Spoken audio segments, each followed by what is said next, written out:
Hello friends, स्वागत है आप सभी का हमारे चैनल जीएस स्टडी गार्डन पर। जैसा कि आप लोग जानते हैं कि डेली हमारे चैनल पर सीटेट एग्जाम के लिए सेलेक्टेड प्रश्नों का प्रैक्टिस सेट कराया जा रहा है, जिसके आने की प्रबल संभावना होता है एग्जाम में। उसी क्रम में आज हम लोग बाल विकास एवं शिक्षा शास्त्र का प्रैक्टिस सेट नंबर 24 देखने वाले हैं। चलिए वीडियो शुरू करते हैं। वीडियो अच्छा लगेगा तो लाइक कर दीजिएगा। अगर आप लोग अभी तक हमारे चैनल को सब्सक्राइब नहीं किए तो प्लीज़ चैनल को सब्सक्राइब कर लीजिएगा, क्योंकि डेली ऐसे हमारे चैनल पर आप लोगों के लिए हम प्रैक्टिस सेट कराते हैं, एग्जाम तक कराएंगे। आप लोग डेली हमारे चैनल को विजिट करते रहिए। चलिए पहला प्रश्न देखते हैं। कह रहा है, एक पेंसिल को पकड़ना स्पेस है कौशल का उदाहरण है, जबकि फुटबॉल को धकेलना स्पेस कौशल का उदाहरण है। अर्थात इसमें क्या फील होगा, आप लोगों को बताना कि पेंसिल को पकड़ना किस प्रकार का कौशल है और फुटबॉल को धकेलना किस प्रकार का कौशल है। ऑप्शन देखते हैं। ऑप्शन ए दिया है सूक्ष्म गतिक, सकल गतिक, बी का रहा है सामाजिक भावनात्मक, सी का रहा है सकल गतिक सूक्ष्म गतिक, डी का रहा है भावनात्मक सामाजिक। तो देखिए पेंसिल को पकड़ना सूक्ष्म गतिक है और फुटबॉल को धकेलना सकल गतिक का उदाहरण है। ऑप्शन ए इसका राइट आंसर हो जाएगा। चलिए अगला देखते हैं। कह रहा विकास के संदर्भ में निम्न में से कौन सा सही नहीं है। नहीं है पर विशेष ध्यान देना है आप लोगों को। ऑप्शन ए दिया है विकास एक निरंतर तरीके से होता है। ऑप्शन बी दिया है बच्चों की विकास दर में विभिन्नताएं होती हैं। ऑप्शन सी दिया है विकास प्रकृति और पालन पोषण के जटिल संपर्क का परिणाम है। ऑप्शन डी दिया है विकास अपेक्षाकृत व्यवस्थित रूप से होता है। तो देखिए इसका राइट आंसर हो जाएगा, क्योंकि हमसे पूछा है विकास के संदर्भ में कौन सा सही नहीं है, तो ऑप्शन ए इसका राइट आंसर हो जाएगा। विकास एक निरंतर तरीके से होता है, जो कि सही नहीं है। ऑप्शन ए इसका राइट हो जाएगा। चलिए अगला देखते हैं।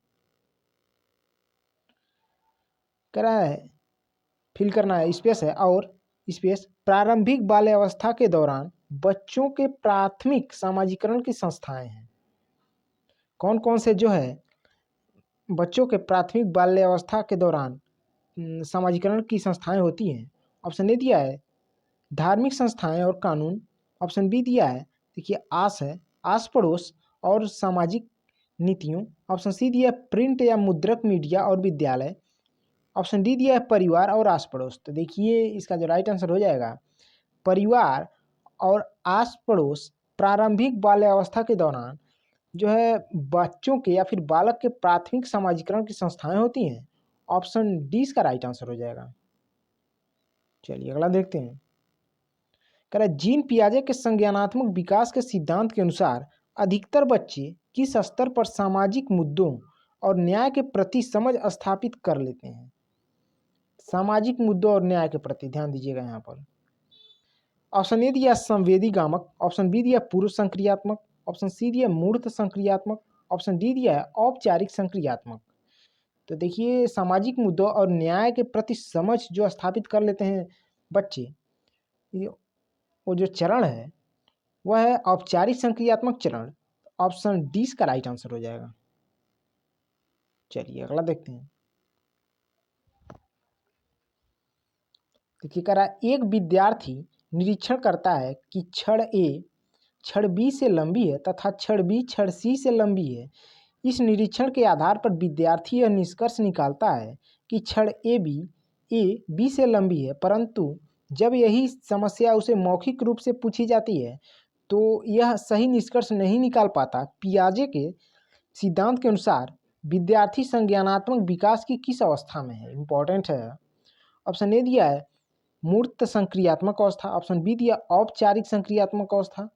ऑप्शन सी दिया संवेदी गामक अवस्था। ऑप्शन डी दिया पूर्व संक्रियात्मक अवस्था। तो देखिए इसका राइट आंसर हो जाएगा ऑप्शन ए मूर्त संक्रियात्मक अवस्था। चलिए अगला देखते हैं। देखिए कह रहा है निम्नलिखित में से किसे कोलबर्ग द्वारा वर्णित किया गया है। ऑप्शन ए दिया है सामाजिक अनुबंध अभिविन्यास। ऑप्शन बी दिया निकटवर्ती विकास का क्षेत्र, जिसको कहते हैं समीपस्थ विकास का क्षेत्र या फिर जेडपीडी। ऑप्शन सी दिया है आंतरिक वाक। ऑप्शन डी दिया है आत्म केंद्रित वाक। तो देखिए कोलबर्ग द्वारा जो इसमें से वर्णित है ये हो जाएगा ऑप्शन ए सामाजिक अनुबंध अभिविन्यास, बाकी निकटवर्ती विकास का क्षेत्र जो कि वाइगोत्स्की से संबंधित है। चलिए अगला देखते हैं। कह रहा है राजेश तीसरी कक्षा का विद्यार्थी है, एक समस्या का समाधान खोजने में जूझ रहा था।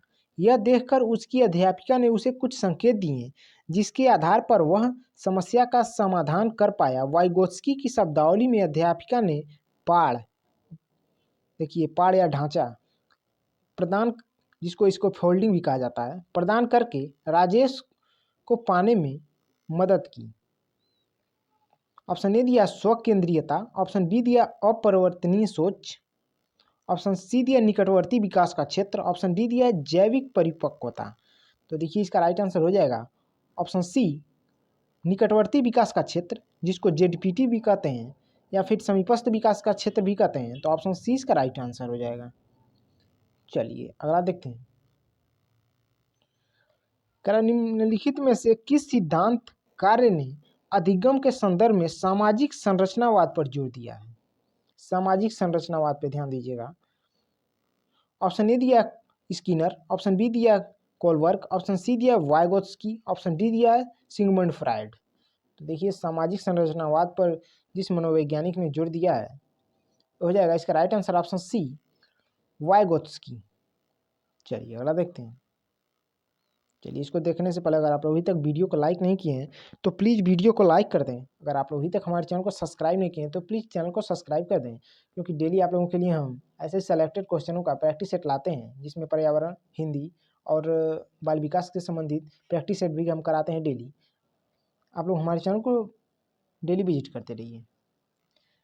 कह रहा है करके सीखना, खोजी अधिगम और सहभागी अधिगम एक कक्षा की विशेषता है। किस प्रकार की कक्षा की विशेषता खोजी अधिगम और सहभागी अधिगम होता है, बताना आप लोगों को।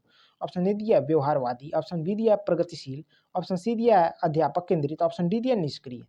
तो देखिए इसका राइट आंसर हो जाएगा ऑप्शन बी प्रगतिशील कक्षा की जो ये सब विशेषता होती है, खोजी अधिगम और सहभागी अधिगम। चलिए अगला देखते हैं। कह रहा राधिका एक खिलाड़ी होने के साथ साथ एक अच्छी नृत्यांगना भी है। हावर्ड गार्डनर के अनुसार उसके पास प्रकार की बुद्धि है। किस प्रकार की बुद्धि है? राधिका जो कि खिलाड़ी भी है और नृत्यांगना भी है, हावर्ड गार्डनर के अनुसार उसके पास किस प्रकार की बुद्धि है?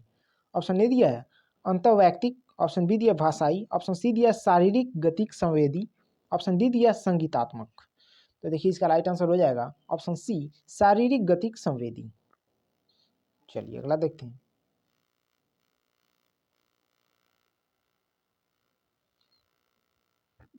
देखिए कह रहा राष्ट्रीय शिक्षा नीति 2020 के अनुसार प्राथमिक स्तर तक के बच्चों की शिक्षा के लिए को प्राथमिकता दी जानी चाहिए। किसको प्राथमिकता दी जानी चाहिए? ऑप्शन ए दिया मातृभाषा, ऑप्शन बी दिया विदेशी भाषा, ऑप्शन सी दिया अंग्रेजी भाषा, ऑप्शन डी दिया है केवल सांकेतिक भाषा। तो देखिए राष्ट्रीय शिक्षा नीति 2020 के अनुसार प्राथमिक स्तर पर बच्चों की शिक्षा के लिए जो है मातृभाषा को प्राथमिकता दी जानी चाहिए प्राथमिक स्तर पर। तो इसका राइट आंसर ऑप्शन ए हो जाएगा। चलिए अगला देखते हैं। करा निम्नलिखित में से कौन सा कथन लिंग रूढ़िवादिता को दर्शाता है? इससे प्रश्न सीटेट एग्जाम में एक या दो प्रश्न आप लोगों को हमेशा देखने को मिलते हैं लिंग रूढ़िवादिता से। ऑप्शन ए दिया है लड़कियां लड़कों की तरह ही शैक्षिक क्षेत्र में सक्षम है, ऑप्शन बी दिया लड़कियां हमेशा अच्छा व्यवहार करने वाली कोमल और भावुक होती हैं, ऑप्शन सी दिया है लड़का और लड़कियां दोनों खेल में अच्छा करने की क्षमता है, डी कर रहा है लड़कियां लड़कों की ही तरह शिक्षा और परिवार दोनों को संभाल सकती हैं। तो इसमें से जो लिंग रूढ़िवादिता को दर्शा रहा है वह है ऑप्शन बी लड़कियां हमेशा अच्छा व्यवहार करने वाली कोमल और भावुक होती हैं। ऑप्शन 20 का राइट आंसर हो जाएगा। चलिए अगला देखते हैं।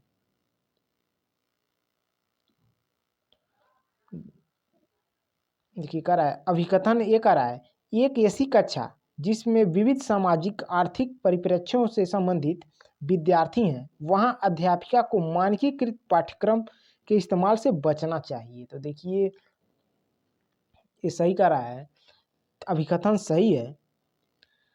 कारण आर कह रहा है बच्चे बहुत अच्छे से सीखते हैं जब वह बाहरी रूप से अभिप्रेरित होते हैं। तो देखिए बच्चे जब अच्छे तरीके से तभी सीखेंगे जब वो आंतरिक रूप से अभिप्रेरित होंगे। तो कारण जो गलत दिया है तो ये नहीं सही है, अर्थात ये सही है और आर गलत है। चलिए अगला देखते हैं। शिक्षक द्वारा निम्न में से पूछा गया कौन सा प्रश्न बच्चों में सृजनात्मक और समस्या समाधान कौशलों को बढ़ावा देता है। ऑप्शन ए दिया है प्रदूषण क्या होता है, ऑप्शन बी दिया है प्रदूषण किन कारणों से हो सकता है, ऑप्शन सी दिया है प्रदूषण कितने प्रकार का होता है, ऑप्शन डी दिया है अपने शहर में आप प्रदूषण पर नियंत्रण किस प्रकार कर सकते हैं। तो देखिए है कौन सा प्रश्न सृजनात्मक और समस्या समाधान कौशल को बढ़ावा देगा। तो ये है ऑप्शन डी, अपने शहर में आप प्रदूषण पर नियंत्रण किस प्रकार कर सकते हैं। चलिए अगला देखते हैं। मूल्यांकन का मुख्य उद्देश्य क्या होना चाहिए। ऑप्शन ए दिया है प्रदर्शन के आधार पर विद्यार्थियों का नामीकरण करना, ऑप्शन बी दिया माता पिता को उनके बच्चे की शिकायत करना कि वह क्या करने में असक्षम है, ऑप्शन सी दिया है विद्यार्थियों में तुलना करना और पदानुक्रमता स्थापित करना, ऑप्शन डी दिया है विद्यार्थियों द्वारा अधिगम प्रक्रिया में महसूस की जाने वाली चुनौतियों और उनके सामर्थ्य को समझना। तो देखिए मूल्यांकन का मुख्य उद्देश्य जो होना चाहिए वो होना चाहिए विद्यार्थियों द्वारा अधिगम प्रक्रिया में महसूस की जाने वाली चुनौतियों और उनके सामर्थ्य को समझना। ऑप्शन डी इसका राइट आंसर हो जाएगा। चलिए अगला देखते हैं। समावेशी शिक्षा का क्या मतलब है।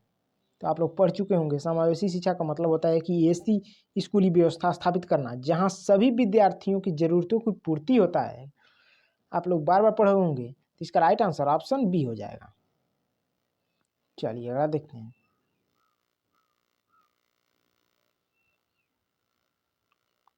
देखिए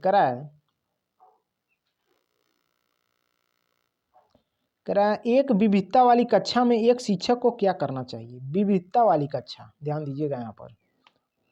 ऑप्शन ए दिया है अन्य बच्चों की उपलब्धि बढ़ाने के लिए कुछ छात्रों की उपेक्षा करनी चाहिए, कुछ छात्रों की। तो देखिए ये नहीं सही है। बी कह रहा है विद्यार्थियों की आवश्यकता के अनुसार विभिन्न शिक्षण अधिगम और मूल्यांकन विधियों का उपयोग करना चाहिए। सी कह रहा है विद्यार्थियों के सीखने के स्तर को कोई महत्व नहीं देना चाहिए। तो देखिए कोई महत्व नहीं देना चाहिए, ये भी नहीं सही होगा। डी कह रहा है कक्षा में एक भयभीत वातावरण, ये भी नहीं होगा। ऑप्शन 20 का राइट आंसर हो जाएगा। चलिए अगला देखते हैं।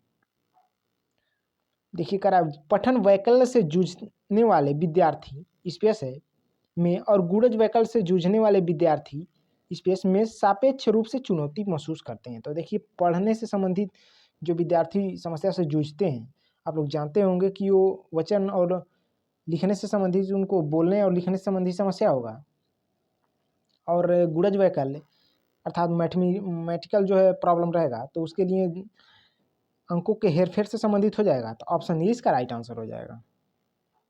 चलिए अगला देखते हैं।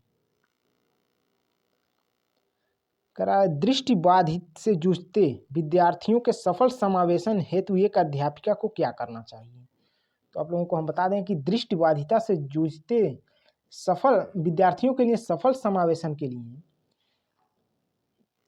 ऐसी जानकारी प्रस्तुत करने जो कि मौखिक तरीके से अपनाया गया हो, क्योंकि वो लिखा हुआ देख नहीं सकते हैं, दृष्टिबाधित हैं। श्यामपट्ट का प्रयोग करने से उनको जो है उनके समावेशन में समस्या होगी।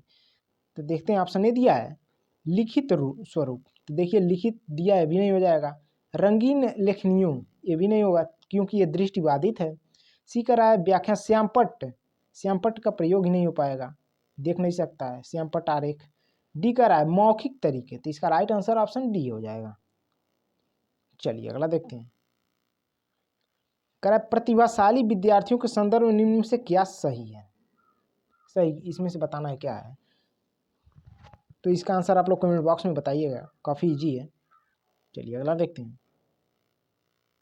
देखिए इस प्रैक्टिस सेट का लास्ट क्वेश्चन है। आप लोगों को वीडियो अच्छा लगा हो तो लाइक कर दीजिएगा। अगर आप अभी तक हमारे चैनल को सब्सक्राइब नहीं किए हैं तो प्लीज़ चैनल को सब्सक्राइब कर लीजिएगा। अधिगम एक सक्रिय प्रक्रिया है जो एक सांस्कृतिक संदर्भ में होती है। निम्न में से कौन सा दृष्टिकोण इस विचार में विश्वास रखता है। ऑप्शन ए दिया है मनोविश्लेषणवाद, ऑप्शन बी दिया व्यवहारवाद, ऑप्शन सी दिया सामाजिक संरचनावाद, ऑप्शन डी दिया नैतिकवाद।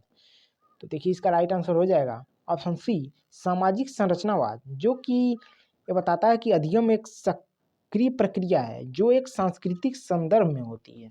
ऑप्शन सी इसका राइट हो जाएगा। वीडियो देखने के लिए आप लोगों का बहुत बहुत धन्यवाद।